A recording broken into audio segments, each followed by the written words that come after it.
Welcome back, everyone, to Montgomery County's Engage at Home, brought to you by the county's Caregiver Support Program.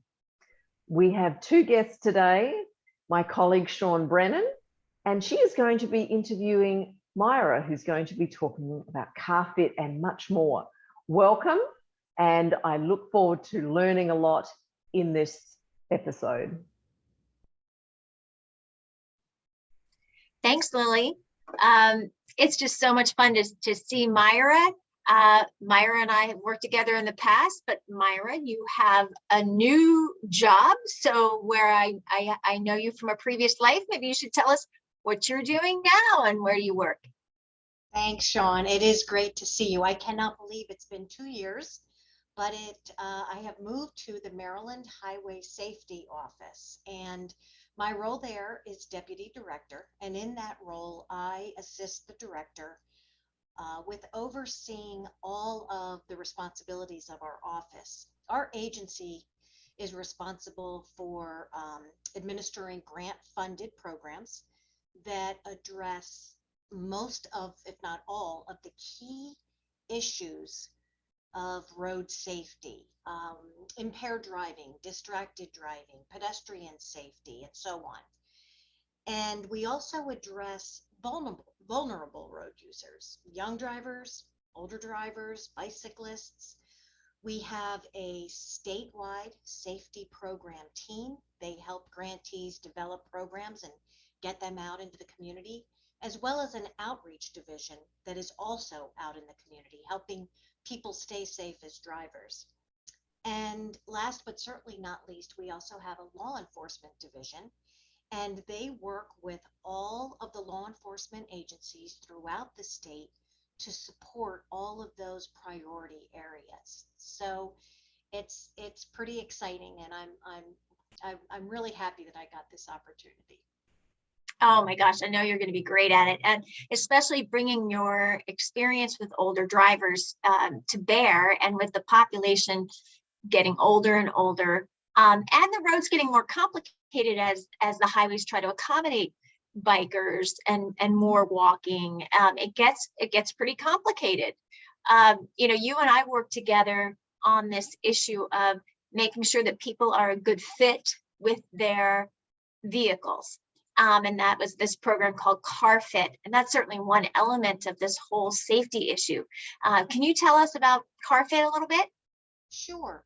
Car Fit is a program that really offers older drivers the opportunity to find not only a safer fit within their vehicle, but a more comfortable fit. And you and I, we talk to drivers all the time about, we want you to feel safe. We want you to be safe, and we want you to feel safe within your vehicle, because that also translates into a greater level of comfort for them as they're driving. And achieving that fit allows all the safety equipment within that vehicle to work for them, especially in the event of a crash. So things such as giving them greater visibility, making sure that that seatbelt fits them properly, enough distance between them and the airbag so that if that airbag has to deploy, it has the room to deploy, and it helps them and it doesn't injure them in the event of that deployment. So it's more than just helping them find a safe fit. It opens up a great conversation in a low risk situation where they can get resources, where they can ask questions about their vehicle, where they can find out more information on some of the new technology that's out there that might even be on their vehicle and they don't even know it. Or they might be able to get some advice from us on technology that they decided to have turned off. And we might be able to give them some information on why it would be better for them to learn how to use that technology and feel comfortable with that technology instead of just turning it off. So it really opens up so much opportunity for a really good conversation with older drivers. Yeah, I mean, there's so many things that you said that were ringing true for me. That sometimes people, you know, they're faced with something like a bell or a whistle, something's flashing at them, and their reaction is, oh, I'm just make that go away instead of, wait a minute, what could this be telling me that I kind of need to know? And what a difference it makes just to have someone who's not in a hurry, just to talk you through it. Oh, that just means someone's coming up on your left. Right. That kind of thing. Right. Yeah. And then, I've sat in on some discussions about fatal crashes that have happened in Montgomery County. And sometimes we'll talk about, well, did the airbag deploy? Well, the airbag won't deploy if the seatbelt's not on. There are things like that people aren't aware of. There's certain assumptions that engineers make when they're designing cars about how the user is going to interact with it. One of the things I remember from CarFit is referring to the head restraint, not a head rest, and it's a whole mindset, right? When you've absolutely that way. That's right. And there's been a lot of times, Sean, when you and I have worked events, and explaining to someone that head restraint is there for a really important reason. And, it is your line of defense when it comes to whiplash. And it's not just there in a position that, okay, however it comes in, when I bought my vehicle, this was the position of my head restraint. No, there's really a correct position so that if your head does, go back very quickly in the event of a rear end crash, that will stop your head instead of what is referred to as whiplash, just as the word infers. And as you and I know, we have had to help drivers adjust their head restraint or explain to them how to adjust it, and also so that they understand the importance of just that restraint behind their head. Oh, absolutely. One of the other things I feel like people take for granted is their side view mirrors. And there have been people who've said to me, oh, I never pay attention to those, in a very dismissive way. But what a difference that makes when they're truly aligned appropriately with the height of the person and all of that, right? Yes. They actually serve a very important function to help you see everything that's going on around you. Absolutely. And how much time, CarFit has 12 key points. There's a checklist, there's trained technicians, and there are 12 areas that we address. By far, I think you will agree that the section on mirrors is what we spend the longest amount of time talking to drivers with. And a lot of it has to do with how we were trained years and years ago.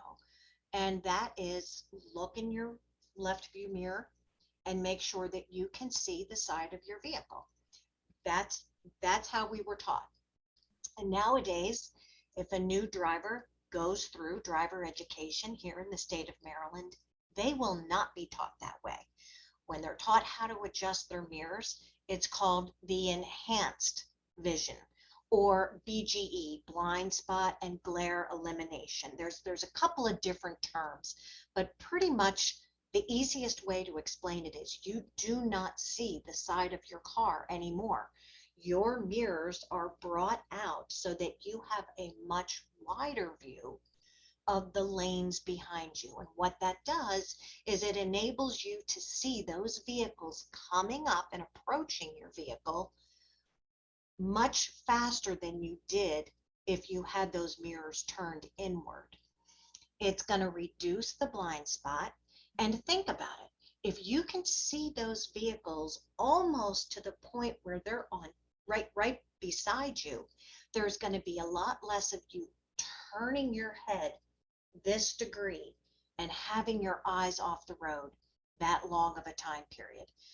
Either your peripheral can pick it up or a very slight turn of the head very quickly. So think about how many seconds it takes to do something like that. And we saw a lot of drivers do that in the safety of a parking lot when you and I positioned ourselves in their blind spot before we showed them what moving out the mirrors can do from. It's a big aha moment. It's an aha moment that some people still feel a little uncomfortable with because they're so accustomed to seeing the side of their car. But if they can just gradually just begin to just a little bit, push it out a little bit more, what a difference. And I think people have said, oh, I feel so much more comfortable when I know what's coming up on me. So are there any other things that you remember people saying, they were kind of caught by surprise, or they had another aha moment in the course of the car fit exercise? Well, by far, I think mirrors is their biggest surprise, by far. But I think a close second is when we show them the seatbelt height adjuster, which is a component on most vehicles nowadays. And right where the shoulder belt goes into the vehicle on the side, there is a small adjustment, and you can move it up or you can move it down depending upon your height, hence the term seatbelt height adjuster. So as you know, we had many drivers come into CarFit and say, oh, this seatbelt bothers my neck, so I just stick it under my arm and drive away. And that way, I still have it on. So we really took the time to explain to them that when you don't use the seatbelt the way it's intended, it can't work for you, and it can sometimes almost work against you. So by putting that seatbelt under the arm, it's now reduced the ability for that seatbelt to efficiently keep you back from the airbag, and also to keep you in place so that the airbag can come to you. Just by bringing that seatbelt height adjuster down can bring that seatbelt off their neck, put it in the correct position, and again, aha, I love it. So simple and not complicated technology or anything. Right. So car fit events, traditionally have been held at senior centers or in neighborhoods or library parking lots. And, during the pandemic, it seems like they had to be put on hold. And I think that's still the case. So what can folks do independently, on their own to make sure that they've got a good fit going with themselves and their vehicle? Yeah, you're right, Sean.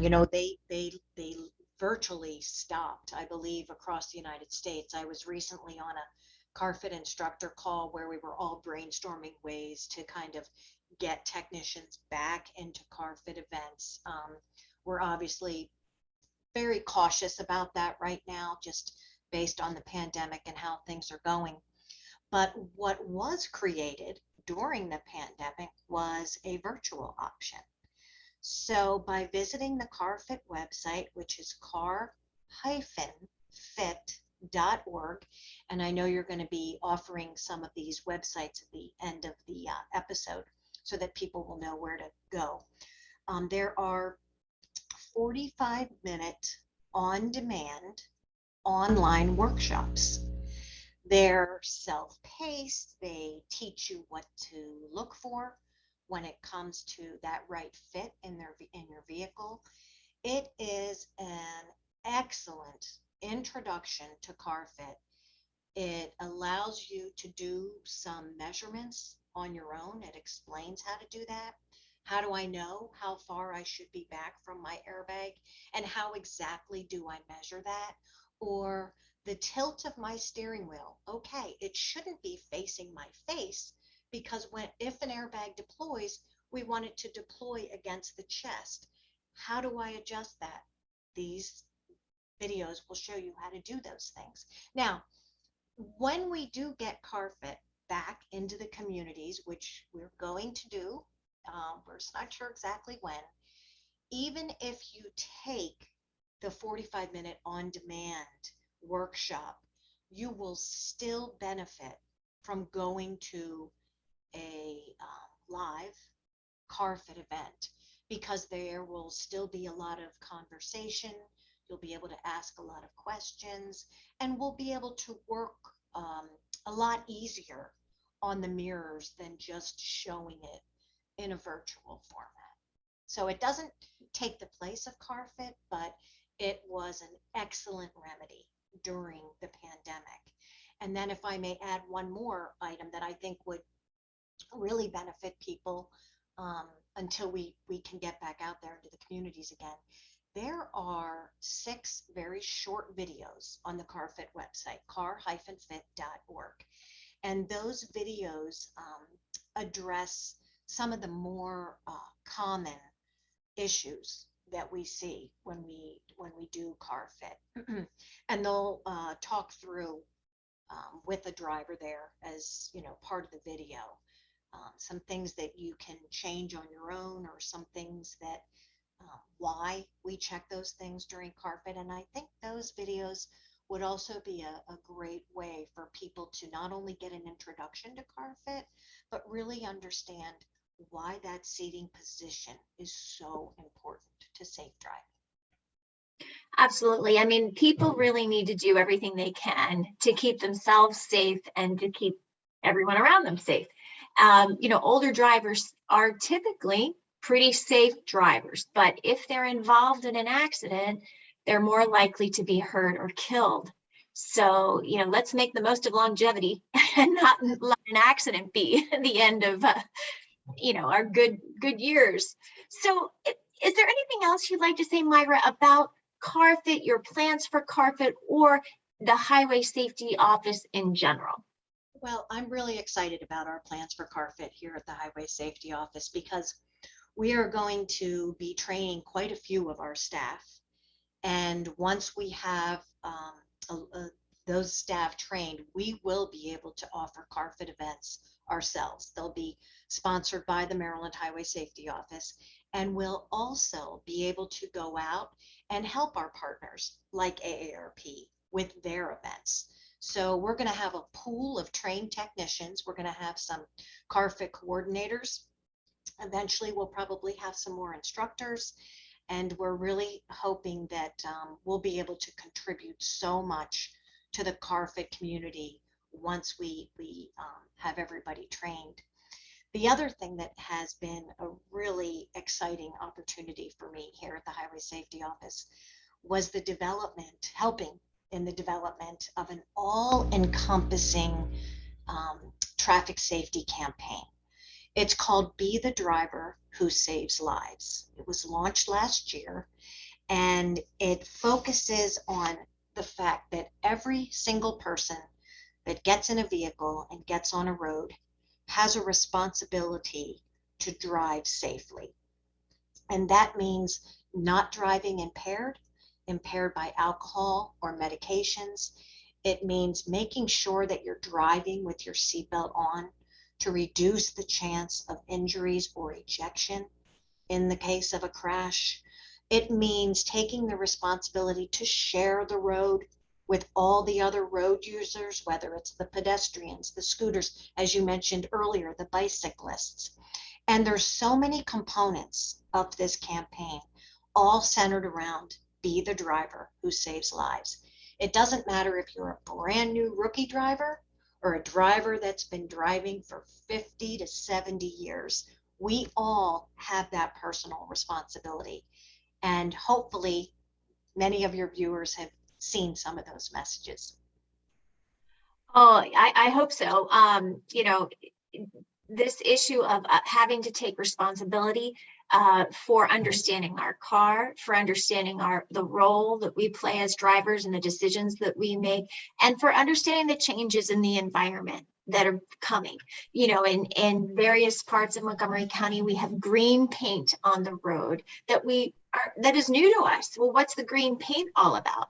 Well, that's about creating space for bicyclists in particular, so that they can navigate the community and save the planet, get people out of their cars. So I'm hoping with your help and your leadership at the state, and then the work at the county, everyone's going to be thinking about this and taking their role really seriously as drivers, but you know, staying drivers as long as possible, as long as they can safely.